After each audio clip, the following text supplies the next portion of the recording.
और यूपी से इस वक्त की बड़ी खबर आपको बता दें, लोकसभा चुनाव से जुड़ी हुई अपडेट सामने आ रही है। अखिलेश यादव ने लोकसभा चुनाव लड़ने का ऐलान आखिरकार कर ही दिया है। विधायकी से इस्तीफा देकर लोकसभा चुनाव लड़ेंगे अखिलेश यादव। नवरात्रि में वीआईपी सीटों पर तमाम उम्मीदवारों के नाम फाइनल कर देगी समाजवादी पार्टी। मध्य प्रदेश में कांग्रेस के साथ गठबंधन भी फाइनल हो गया है, अखिलेश यादव ने खुद कहा है।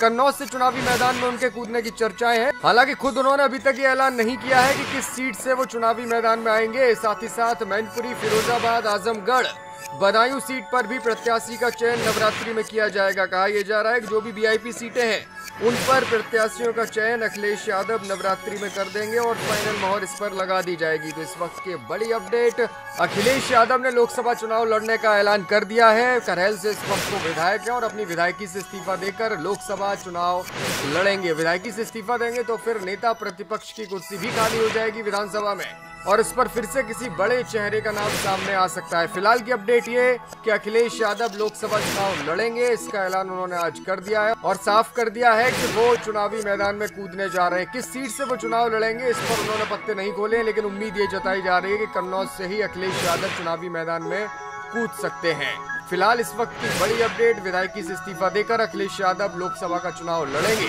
नवरात्रि में वीआईपी सीटों पर उम्मीदवारों के नामों का ऐलान भी किया जा सकता है। फिलहाल इन उम्मीदवारों के नाम फाइनल किए जा रहे हैं। मध्य प्रदेश को लेकर भी अखिलेश यादव ने बड़ा ऐलान कर दिया है। यहाँ पर कांग्रेस से गठबंधन फाइनल हो गया है, यानी कि इंडिया गठबंधन के तहत ही मध्य प्रदेश में चुनावी मैदान में कूदेगी समाजवादी पार्टी और 15 से 20 सीटों की डिमांड हालांकि सपा ने रखी है, लेकिन माना जाता है कि 8 से 10 सीटों पर मध्य प्रदेश में समाजवादी पार्टी लड़ सकती है, उन सीटों पर जो कि यादव बाहुल्य मानी जाती हैं। इस वक्त की बड़ी अपडेट, कन्नौज से चुनावी मैदान में अखिलेश यादव कूद सकते हैं। इस बात पर खुद उन्होंने मोहर तो नहीं लगाई है, लेकिन संकेत दे दिए हैं। फिलहाल किस सीट से चुनावी मैदान में कूदेंगे इस पर उन्होंने बात नहीं की है, लेकिन ये कहा है कि लोकसभा चुनाव लड़ेंगे। इसके साथ ही मैनपुरी, फिरोजाबाद, आजमगढ़, बदायूं सीट पर भी प्रत्याशियों का नाम तय कर दिया जाएगा नवरात्रि में और इसका ऐलान भी जल्द किया जा सकता है। तो इस वक्त की बड़ी अपडेट, अखिलेश यादव ने लोकसभा चुनावों को लेकर बड़ा ऐलान कर दिया है। खुद सपा चीफ अखिलेश यादव लोकसभा चुनाव लड़ेंगे, इसकी अटकलें पहले से लगाई जा रही थी, लेकिन अब खुद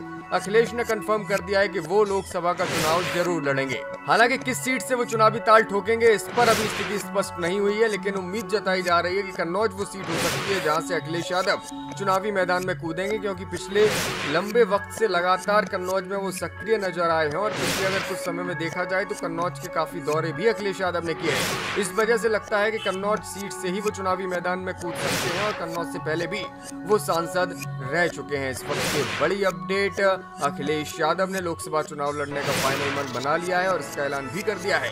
कन्नौज सीट से उनके चुनावी मैदान में कूदने की चर्चाएं हैं। फिलहाल ये तय नहीं है, लेकिन इतना तय है कि नवरात्रि में वीआईपी जो भी सीटें हैं उन पर उम्मीदवारों का नाम समाजवादी पार्टी फाइनल कर देगी। चाहे मैनपुरी हो, फिरोजाबाद हो, आजमगढ़ हो या फिर बदायूं, इन सीट पर उम्मीदवारों के नाम लगभग तय हैं और नवरात्रि में इन सीटों से जो उम्मीदवार हैं उनके नाम का ऐलान भी कर दिया जाएगा।